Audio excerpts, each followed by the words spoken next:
An airline cabin crew member is required to get along with different types of people. Disagreements are bound to arise.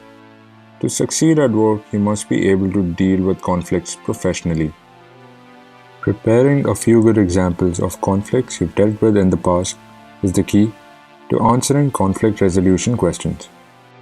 When constructing your example of a conflict to present in an interview, I recommend using the STAR format.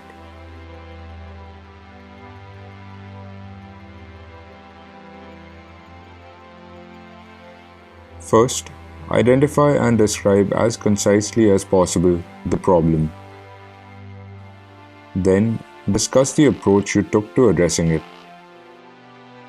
Finally, describe the positive resolution that you were able to achieve. Example in the info section below will help you understand how you might employ the STAR format when presenting your personal conflict experience.